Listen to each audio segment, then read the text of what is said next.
Hola amigos, ¿cómo están? Es un placer estar nuevamente con ustedes aquí en Encuentros Terapéuticos.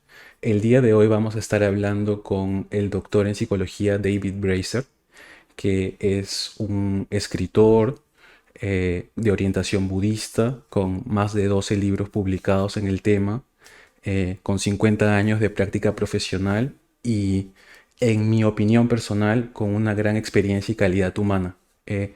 Yo tuve la oportunidad de conocerlo estudiando aquí en Lima en un seminario de terapia centrada en la persona, que él tuvo donde él fue ponente, y actualmente tengo el placer de estudiar bajo la dirección de su programa de psicología budista. Estoy aquí con él para conversar un poco acerca de psicología, budismo, la vida, el zen y qué hacemos aquí. Y realmente es un placer para mí tener la oportunidad de hacerlo. I was commenting, David, that Yes, it's I a real understand. cool. It's a real pleasure to me being here with you and having the opportunity to ask you some questions and to learn from your experience. Yes, I do understand some Spanish. Yeah, I remember. I remember. We had exchanged some words. Yes. How are you? How are you today? How are you Well, doing? I'm well, and it's a very fine day here today. We have beautiful spring weather. It's like a little paradise with all the bird song and the flowers and so on. Very It's nice. very it's very good to know. Right now, I understand that you are living in retirement, right? In France. Yes, I live alone in France, deep in the countryside, in a somewhat remote spot, I suppose you would say. Mhm. And I communicate now a huge amount with Zoom. If I go back a few years, I used to travel a great deal.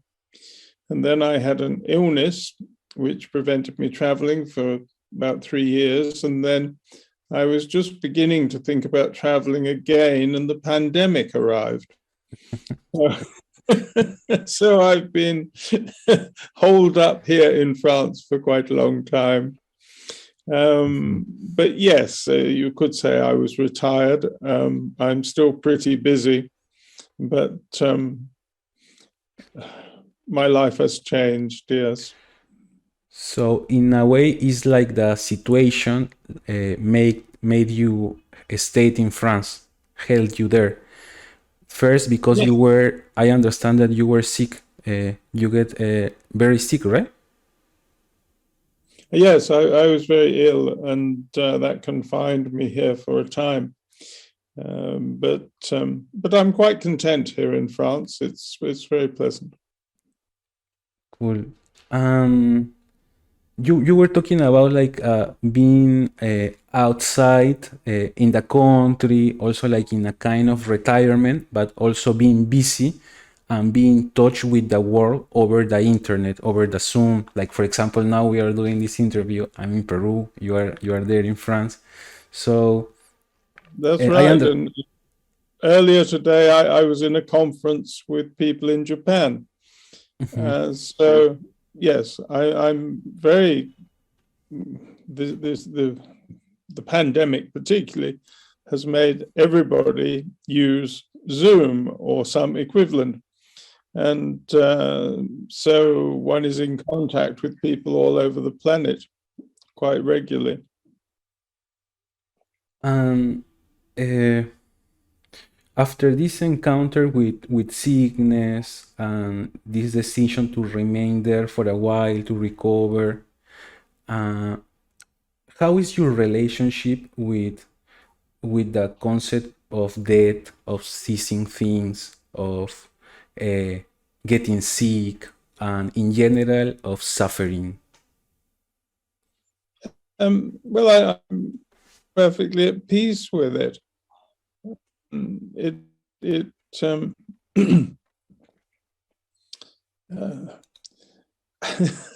I quite enjoyed my stay in hospital, apart from the painful processes. How come? And I am of the Buddhist faith, and death holds no perils for me. I have the sense of I'm here for as long as I'm here, and then I'll be somewhere else, and I'll be there for as long as I'm there, and in each place there will be something to do. Mm-hmm. So you face these possibilities, support in your faith, because Buddhism for you is rooted under faith, right? Yes, I think faith is very. Everybody has faith. Their faith may be very scattered. They may have faith in all sorts of things, some of which are not particularly reliable, really. But everybody has faith in something. I think if you have what we might call a spiritual life, then you sort of gather that faith together, and it gives us kind of strength to your life.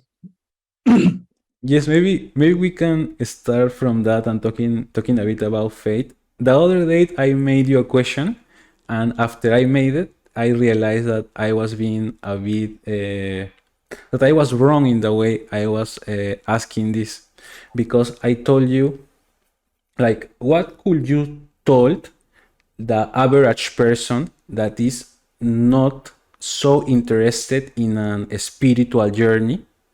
What do that person can learn from Buddhism?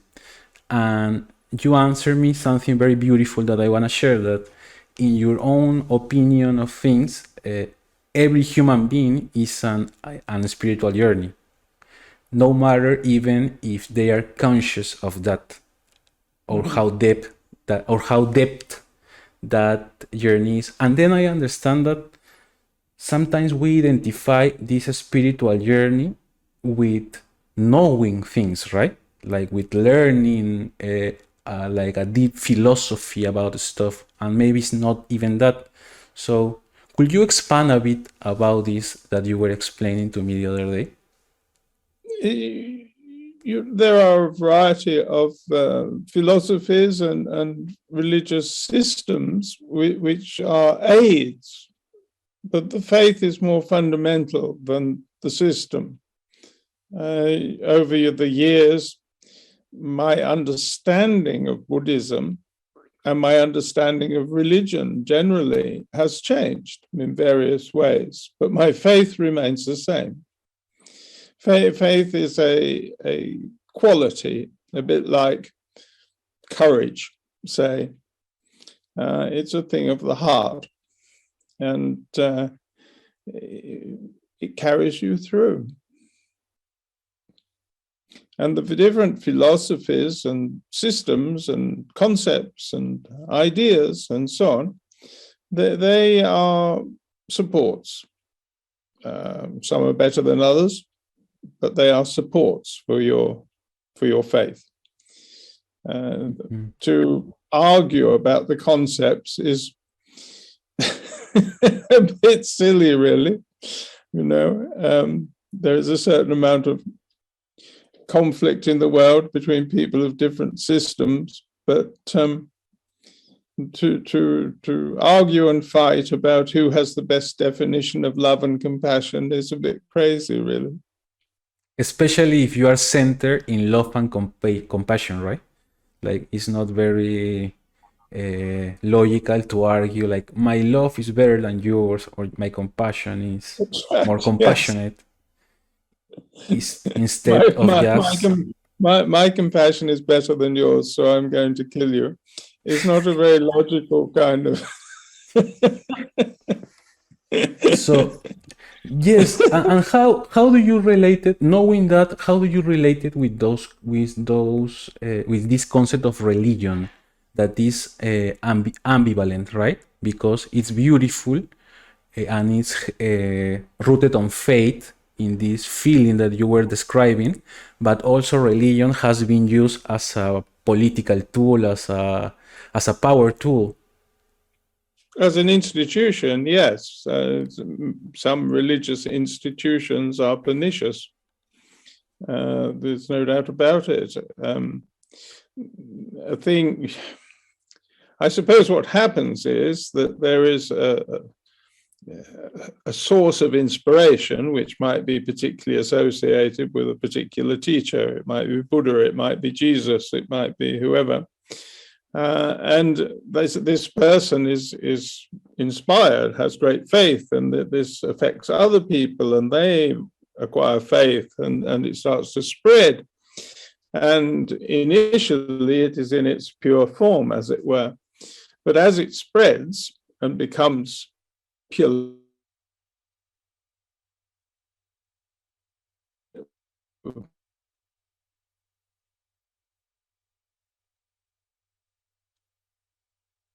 becomes a religious institution who don't necessarily have much faith, who are not well motivated, who they're joining for materialistic reasons or political reasons, and then the whole thing starts to become corrupt. And this has happened repeatedly with a number of different religious systems. So in a way, it's like for you, faith is more important than the object of faith. The act of believing it's more important than what do you believe on. I'm understanding this. Yes, the beliefs are supports to the faith. Belief itself are supports, but the most important thing is the act of believing, of faith. It's the quality of faith. The quality of faith. Because the quality of faith does not totally depend upon a particular belief. And in a way, you were saying like this faith has guided you through your whole life, even if you have been changing career paths, currents of Buddhism. Yes. But in a way, is this faith that has drove you? That's right, because I had what I would call spiritual experiences when I was a child, before I had encountered Buddhism. And I was attracted to Buddhism because it, well, like the Quakers say, it spoke to my condition. I recognized things there. Oh, yes. Here are some people who understand what I have experienced. I can learn from them. Mm-hmm. So, in a way, your connection with these feelings is prior to your learning of Buddhism. That's right. That's right. And over the years, my precise understanding of Buddhism has changed in some ways over the years.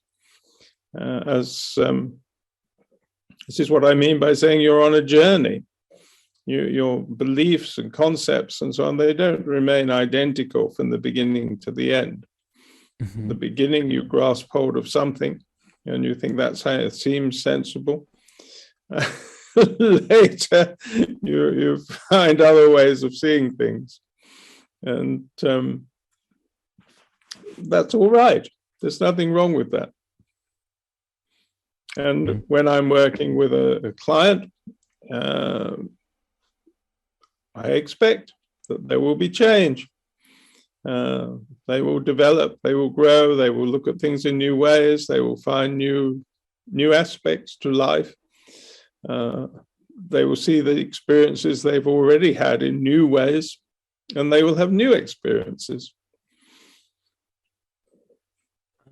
What I was wondering, what were these experiences you had as a child that set you in this path, in this journey? What were those first clues that you were about to take this path? Well, as you see, I had rather unusual circumstances as a child because my family, when I was small, my family lived in Cyprus, which is an island in the Mediterranean, and there were not many other English people there. So much of my childhood was spent in relative isolation. I'm an only child, and there weren't very many other English children. So I spent a lot of time on my own. And I also had the condition of having, you might say, the concentrated attention of my parents. There were just the three of us. So I lived in an adult world rather than a child's world a lot of the time. That's a very polite way to put it, like the concentrated attention of both of my parents. And spending a lot of time on my own, when I look back on it, I can say I taught myself to meditate. I didn't think of it in those terms at the time. I would sit and look at a rock in the garden, and I would contemplate questions like, I wonder what the life of the rock is. Why does my life finish at my fingertips? Why am I not also feeling into the rock? What is the life of the rock? And these kinds of meditations, which I can now look back on and call sort of privately invented koans, they brought about certain experiences. They, at times, opened to me a view of the world that was different, was radiant in certain ways. And this reinforced my sense of faith. So when I was older and the family came back to England, and I went to a regular school in England, and the other children were becoming skeptical about religion and things of that kind. I didn't lose my faith. I found new containers to pour it into, if you like. I could put my wine into new bottles, but I didn't lose it in the way that they were losing it. So in a way, it's like this contemplative experience that later you discover that they were ways of meditation, like prevent you to lose your faith, and that you discover in your own life this that you were saying, right? Like spirituality is a prior experience through religion. Yes. I just to finish with these childhood questions that are so on the past. What is the dearest and the worst childhood moment that you remember? Like this is the most luminous experience that I remember. I remember myself happy here, and I remember myself sad or here. Well, I think the strongest positive experience were these spiritual openings, which have remained with me quite vividly. The worst experiences, I don't know. I had many. What would be the worst experience in my childhood? Nothing stands out as terrible. I had all the usual little mishaps and accidents and fallings out and so on, but nothing stands out as terrible, trauma or terrible. No, I mean, I think the worst thing that happened was as I was coming out of childhood and we came back to England, my grandmother committed suicide. Oh, I'm really sorry. And this had a very profound effect upon my mother. And so it was very disturbing to our family as a whole. I was not that close to my grandmother because we had lived abroad the whole of this time. So it was not, as it were, a direct loss to me. But you were witnessing the suffering of your mother. Yes, at one remove, it had a big impact. So my adolescence was much more troubled and difficult than my childhood. Mm-hmm. What draws you to study social working? How do you pass from that conflicted adolescent to be a social worker, to work with people, to like focus your life into helping? Well, when I was at school,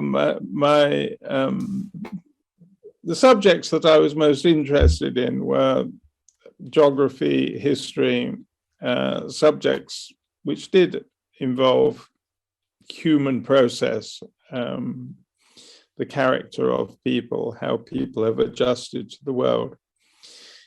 And so that probably played a part. But when I left school, I didn't immediately go into that sort of work. I went into accountancy. Oh, I didn't knew that. That's totally new information. So you entered the system. Yes, I trained in accountancy, and I was at this stage beginning my encounter with Buddhism. I was in Cambridge. It happened to coincide with the time when the Maharishi had been discovered by the Beatles. So all of the news media, magazines, everything was full of meditation and all these sorts of subjects. Buddhism was in. It was the in subject. And in Cambridge,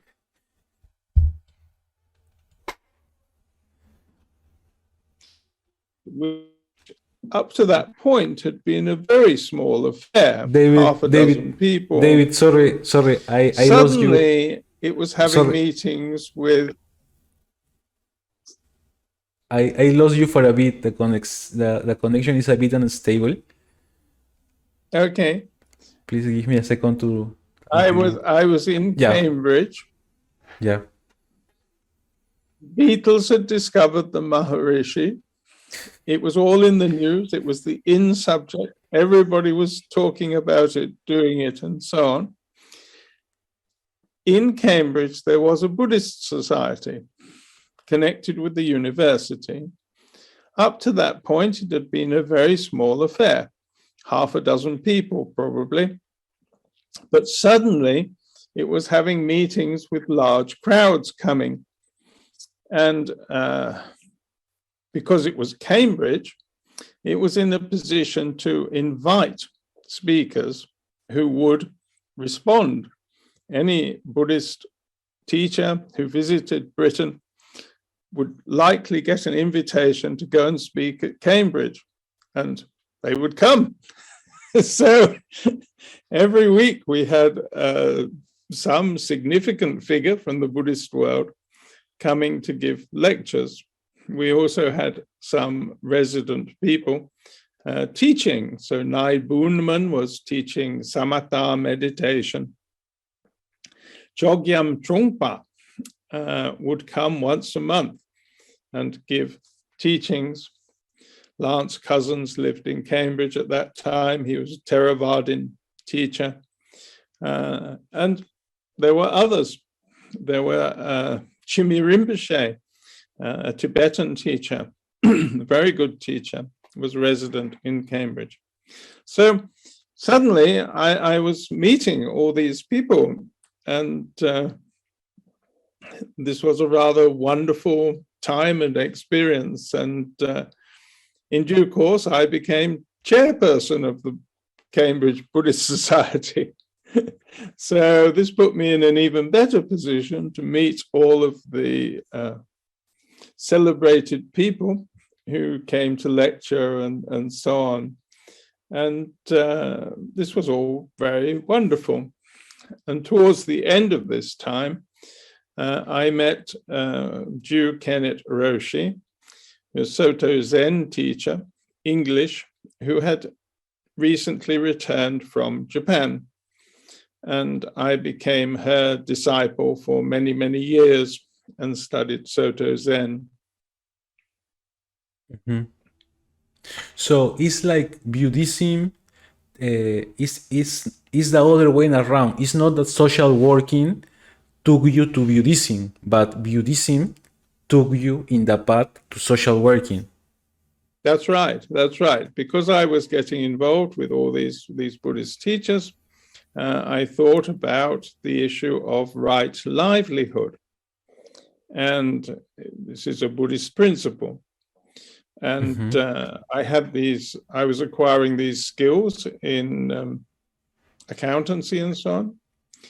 And so I decided to employ them working for, in the first instance, an organization called Children's Relief International.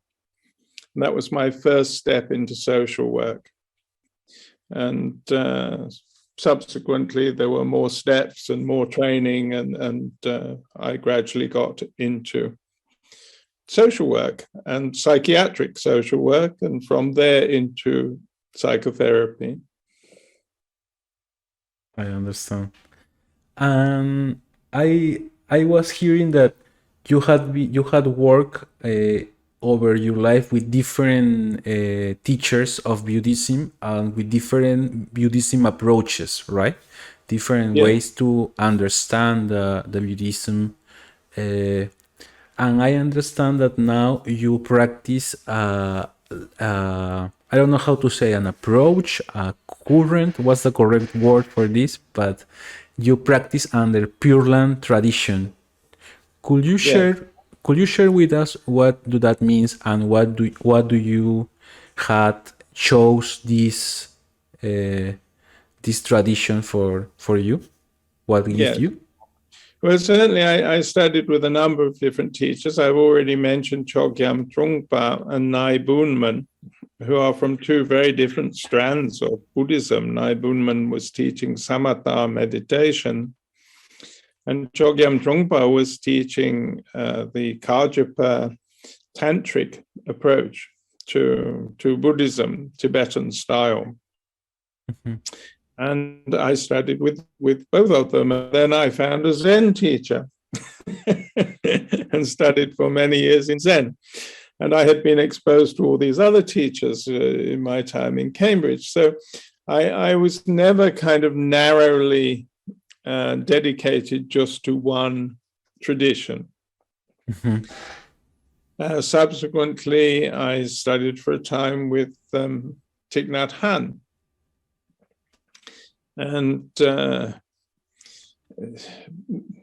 Nhat Hanh was quite associated with socially engaged Buddhism. And I had my background in social work. And so this spoke to me, and I associated with other people in that movement. We developed various approaches to socially engaged Buddhism.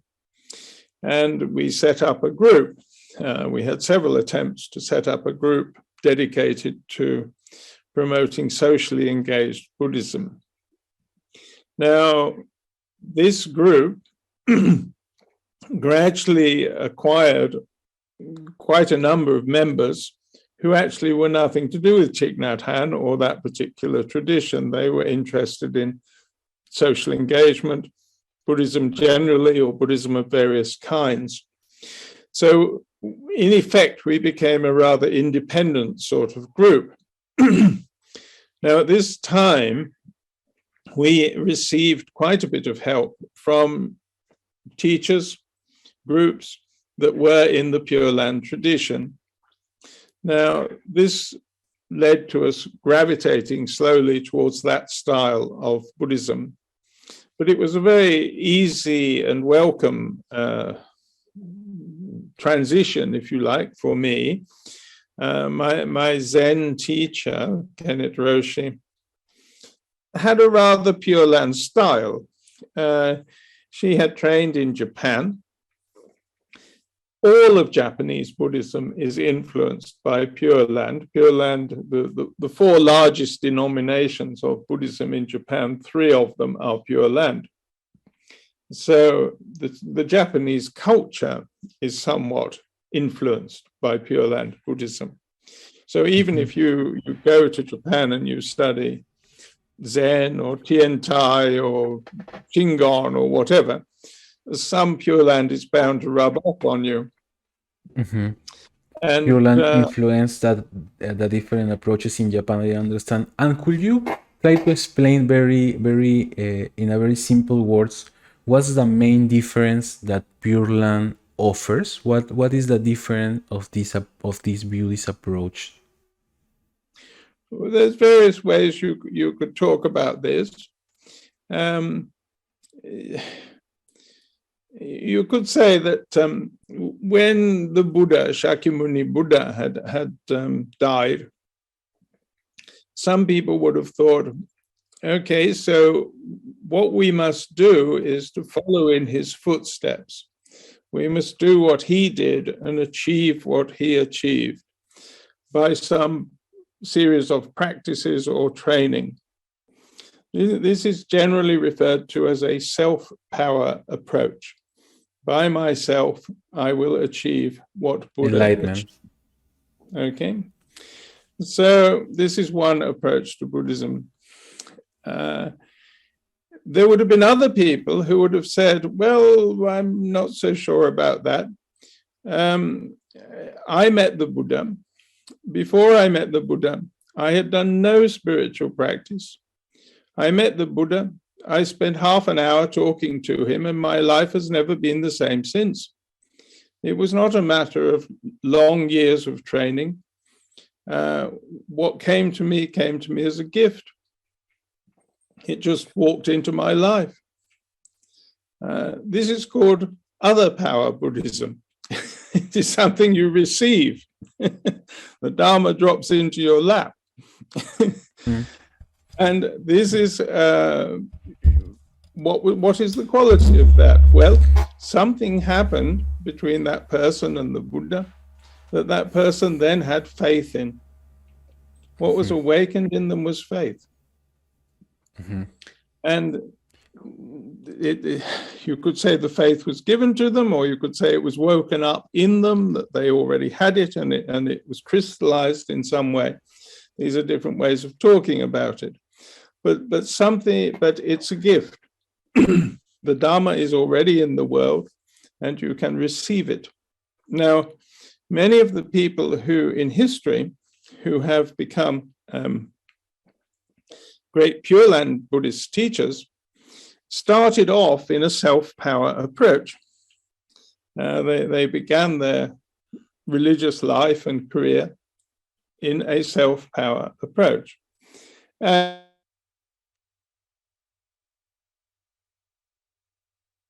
Now, how they work, they never became perfectly moral. They never achieved mastery of all of the samadhis. They never climbed the ladder perfectly. So actually doing it the self-power way turns out, in the end, although it may give many beneficial spin-offs, it's not actually practical to achieve it. You can't get to enlightenment by a stepwise, first you do this, then you do that, then you do the other approach.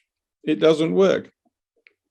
You may get lots of incidental benefits from doing these practices, but it doesn't get you enlightened. So there are these within Buddhism, especially in Asia, there is this distinction between self-power and other power approaches to Buddhism. And what has tended to become popular in the West are self-power approaches. This is understandable because Buddhism is new in the West. And so people don't automatically or easily have faith in something that comes from the other side of the planet. They want something that they have control over. And of course, also in the West, we very much are oriented to technique and technology. We like having methods and systems and protocols and so on. And so it appeals. And so most Buddhism in the West is self-power. The majority of Buddhism in the East is other power. And I have myself progressed from self-power to other power in the course of my journey. But in the end, I understand like self-power approach can be beneficial to develop some skills, but in the end, it's like it strengthens the ego. It strengthens the ego. It is a way of saying it. The ego cannot defeat itself. Yeah, and it's like you are deceiving you to believe that you can achieve enlightenment. It's like I can, I will, and the other approach is a way to surrender yourself. Yes, that's right. To surrender yourself to the phenomenon. To say maybe I am small, but I am in grace with it's happening. That's right, and you've touched on another important aspect of the subject, because when, from the Pure Land point of view, there's a much stronger recognition of the ordinary nature of the ordinary person. We are beings who are vulnerable, we make mistakes, we have emotions. This is all normal and acceptable. It doesn't mean the fact of having these things does not mean that you do not have faith. So it's a good basis for an acceptance of human nature. The self-power approach tends to be idealistic, and ideals can be excellent and good, but they do tend to lead to a sort of a somewhat judgmental attitude. You're judging what is ideal and what is not ideal. Whereas a foundation of the other power approach is to recognize that one is just an ordinary being, and this is normal. And as a therapist, the people who come to me, what's the most important thing? The most important thing is that I accept them as they are, that I receive them as they present. I'm not trying to change them. You are accepting their own imperfection. Yes, I'm accepting them just as they are. Just as they are. And that opens a space, right? When you do that. Opens a space. That's right. I assume, which takes us back to everybody is on their journey. The way they are is for a reason. There are good reasons for it. I don't know what they are yet, but there are good reasons for it. And they are part of this person's journey. And whatever is what is needed. Now that you are talking about this, that you just say sound to me like a non-directive approach, all right? and I was wanting to ask you about Carl Rogers, your relationship with PCA, and how was to meet and work with Carl, and what do you value the most of what you learned from that time? Like, I am a psychologist that work with that approach, so for me it's so exciting to know that you met Carl and that you had worked over that time with him.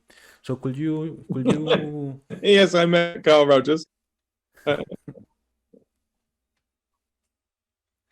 I met Carl Rogers. I knew him over a number of years, and I had a number of conversations with him. I went to conferences about his work. I was part of the sort of inner circle of people connected with him for a time. And it was a very stimulating and inspiring group of people to be amongst. And his principles of creating the conditions in which the right thing can happen of its own accord. This does, as you hinted earlier, it does chime quite well with the Buddhist notion that everything depends upon conditions. As conditions change, things change. And that from the Buddhist point of view, in Buddhism we talk about wisdom and compassion, but the word for wisdom is prajna, and prajna means really to see beneath the presenting appearance, to see the conditions that the presenting situation depends upon. Mm-hmm. So Carl's theory fitted quite well with this. It was a nice fit, and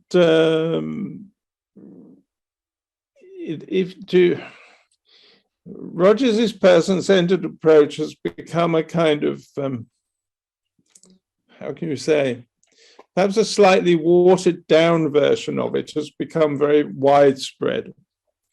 But not many people realize just how rigorous the approach is if it's taken seriously. Mm-hmm. It tends to be nowadays regarded as just setting a few conditions. Mm-hmm. But to really unconditionally appreciate the truth of the client is very challenging, and very powerful if you manage to do it. Yes, that's right. In fact, to do it perfectly is probably impossible. None of us are completely unconditional. Yeah. And none of us completely, our empathy is never precisely accurate. It might be accurate in moments, but not continuously. So, yes, it's at the edge of what is humanly possible. Mm-hmm. Anyway, I worked with Rogers for a bit and learned a lot. What can I say? I had a conversation with Carl Rogers near the end of his life, and I said to him, if you look back, Carl, over your life, your work, the theories you've put forward and so on, is there anything you would change? And he thought for a moment, and he said, well, I think I have underestimated the importance of modeling. Now, I thought this was very interesting, and I thought about it quite a lot. And there is certainly research that suggests that clients become more like their therapists. Mm-hmm. And there's even some research that suggests that this is particularly the case with person-centered therapists. which in some ways seems like a paradox when person-centered is supposed to be non-directive. But then if you're non-directive with somebody, perhaps you sometimes have even more influence over them than if you are being directive. Because if you're being directive, the person can put a barrier. Whereas if the influence is simply subliminal, the barrier doesn't come up. So I wondered, and I did write about in my book, Love and Its Disappointment, the possibility that what actually happens is not so much that the therapist provides the conditions of empathy, unconditional positive regard, and so on, and that this hasn't like fertilizer on a plant for the client, but rather that the client actually learns to be more empathic. The client learns to have a more positive regard for his world and the other significant others in his world. That actually what is happening is a process of influence. And this is one interesting possibility. If you are you in therapy and you are confronted with a person who is consistently empathic, positively regarding, and so on, you will learn it. You will learn it. And if you then go and treat the other people in your life more positively, more empathically, you will get good feedback from them. You will have a happier life. Things will change. So this was one of my observations about it all. Yes, and I was thinking in evolution, right? Because we are as a nature, as a creatures, are always looking to find better ways of being, better resources to execute ourselves, to manage ourselves in the media. So if I found that my therapist has personal qualities that are better from me, I will take them, right? I will learn them and I will use it in my life because I realize that this is a better approach to life than the one I'm using. And yes, though it will probably happen less consciously and cognitively than that. It probably just happened. And in another levels, Yes, that's right. That's right. And I understand that you are rather critical to the current approaches of psychotherapy. I think, yes, I think there are some things that are quite problematic. I think the move towards what are called evidence-based approaches is a mistake because it is based on the idea that you can turn therapy into a mechanical system. If a researcher goes and watches some very good therapists, Carl Rogers, Virginia Satir, whoever, and he notices that when the client does A, if the therapist does B, C results, he then writes his thesis and gets his PhD, and this is a good piece of research. But if another therapist now comes along and reads this, and then when the client does A, he does B because he read about it in a book, he probably won't get the result C. And if he does, it won't have any great depth. It will just be a kind of compliance. Mm-hmm. Because there is now no heart in the system. It's become mechanical. It's treating the person as if they are a machine. But a person is not a machine. The person will pick up the spirit in which the therapist is operating.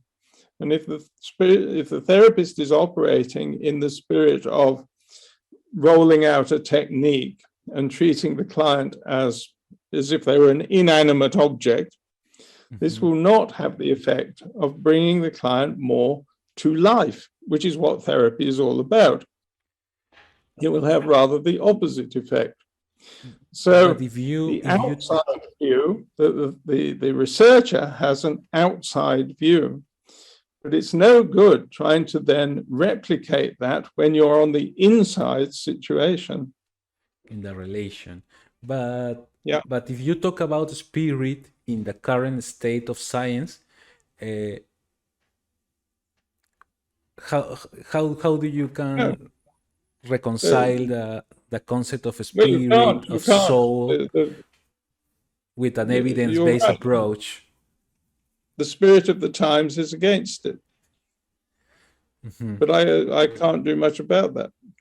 And why you think is that? Why you think that we had centered that much into that view of things? Why is that? Well, I don't know entirely. I don't know the answers to all these questions, but in the realm of inanimate things, science has achieved quite a lot. And so we have benefits from it. And so scientism, you might even say, has become a sort of modern religion. And if you can have the label science or scientific on what you do, this gives you prestige. But prestige has nothing to do with real science. But you are a this is a popular view. So people, there is an incentive for people to present their work as being scientific. But it isn't really a science. It uses techniques, it uses science, but fundamentally it's an art.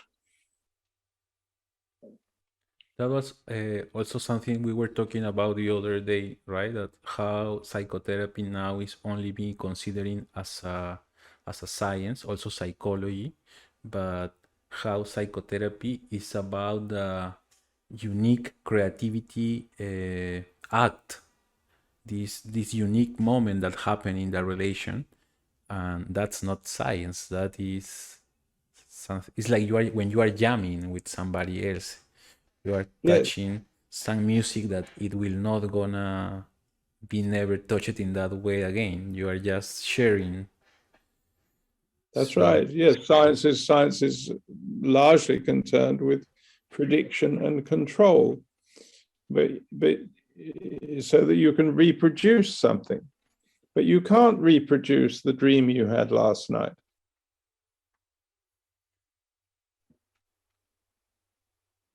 Yeah, it's a very beautiful way to put it. And just to finish with this psychotherapy part of the talking, what do you think that Buddhism psychologists, the Buddhist psychology, or that PCA had to offer to the current state of things, to psychotherapy now? What can we took from these approaches and use it in the benefit of our clients? I think the important thing in therapy is that it's a search for truth.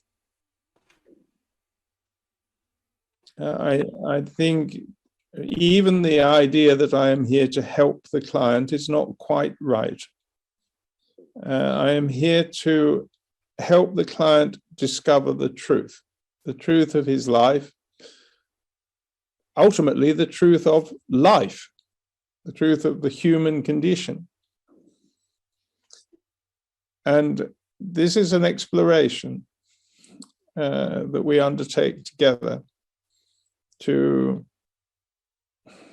elucidate, discover, explore, feel the truth as manifested in the experience of this particular client. And when we get beyond the surface appearances and we enter into the deeper truth, the Dharma, as we would say in Buddhism, we get an intuition, not just of the truth of this life, this particular person's life, but of life in a more fundamental sense. We touch the foundations of what it is to be truly human. And when this happens, the two of us together, these are the kind of, in a way of being, Carl Rogers talks about, I can't remember what he calls it, but I'll call them magic moments. There are moments of transcendence occur between the client and the therapist. And I think this is what he is referring to, that he says, for instance, what is most personal is most universal, is most general. When you touch the heart of the other person, you are in a sense touching the heart of all people. And this is very releasing. It's very healing in its consequences for the client, also for the therapist. The therapist benefits as well as the client. It's not just that the therapist provides something to the client. The interaction, the dance between the two of them is beneficial to both. And that is something that, in a way, we are not willing to accept that much, right? Because as a therapist, we may tend to take a power position in which I am supposed to create a help to the other that is the one in need of assistance. And what you are saying is that you are not there to help, but to travel, to accompany this person through a journey of seeking the truth. Yes. And that you don't have, maybe you have a skill, you have knowledge, but that doesn't put you in another position over the client. You are traveling with. Yes, I'm. It's like, what can you say?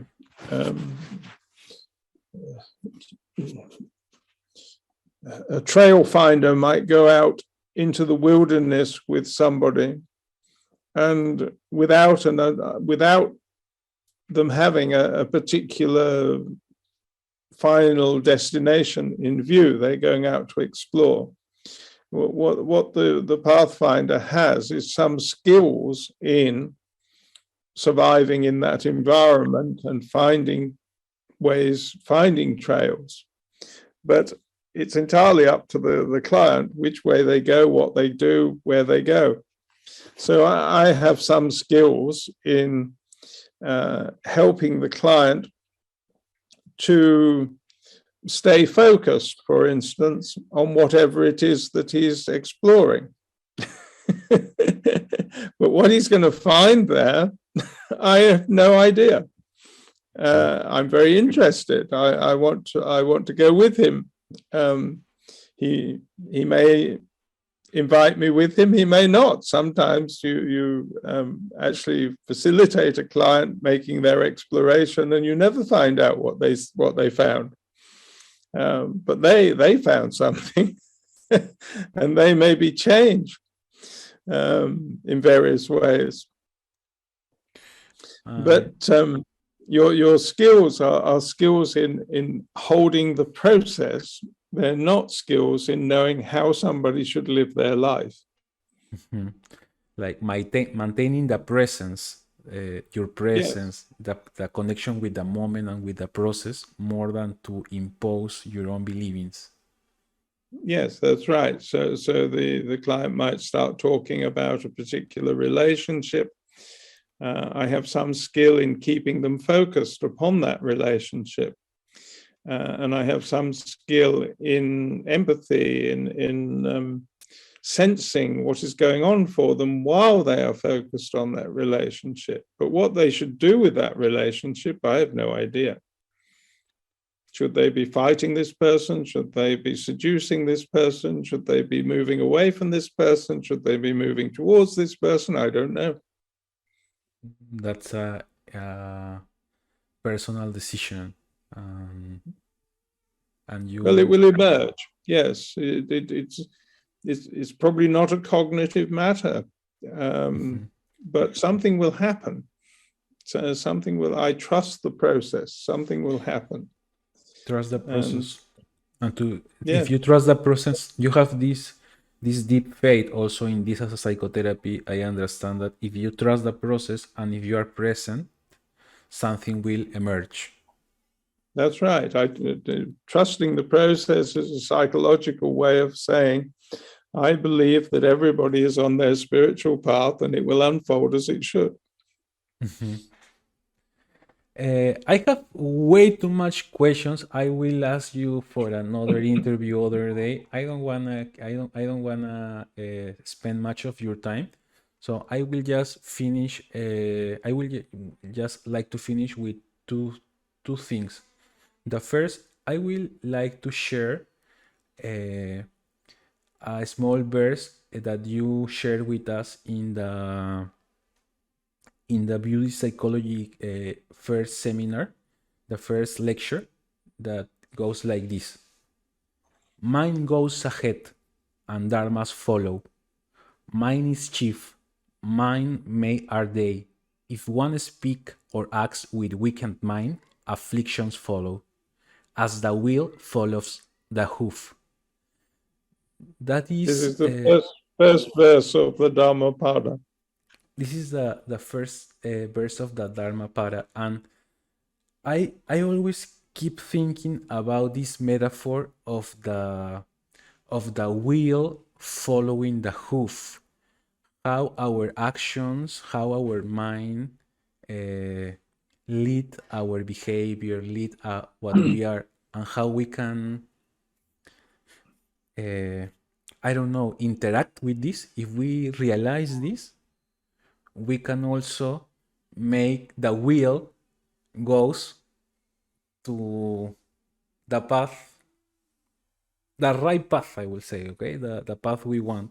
What do you think of this verse? What can you share? It's all true. It's all true. But we shouldn't be too we shouldn't assume that we can get total control. It's true. And in a way, I was hearing you a moment ago what you were saying about Pure Land Buddhism, and I was thinking that acceptance that maybe you cannot find enlightenment by yourself, it's also liberating, right? Yes. It can set you free, because you can just live your life and try to be good, and maybe that's enlightenment. I don't know. Well, it brings a certain humility. Exactly, some humbleness. Yeah. That is important in a world that is so big that clearly we cannot understand with our own mind, right? Yeah. And I would like to finish with a small game, if you are willing to. Oh dear. It's a Jungian game. No, I'm kidding. I'm gonna give you some words, and you are gonna tell me the first thing appear in your mind. You wanna play? then you'll know all my secrets. I will, as a psychologist. I will psychoanalyze you. You can psychoanalyze me. That's right. Yes. Okay, so you wanna play? All right, go on then. Okay. Buddhism. Dhamma. World. The world. Yes. The immediate thought that came to my mind was World War. Oh, Not the best moment for that declarations. Psychology. First thing. What came first is an image of being at college. College. Hope. Despair. Friends. Loving. Death. Welcome. Psychosis. Oh, my old friends. Love. Yes. Yes, please. Enlightenment.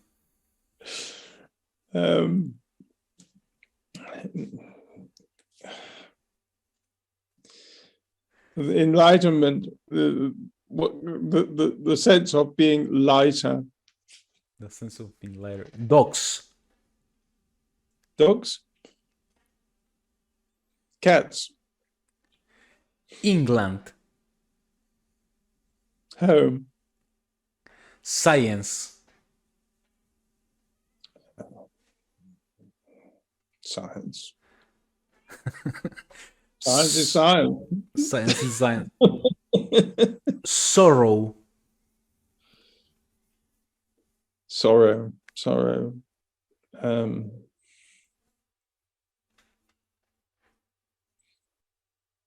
Yes. There's lots of sorrow. And just the three last one. Sangha. Friends. Ego.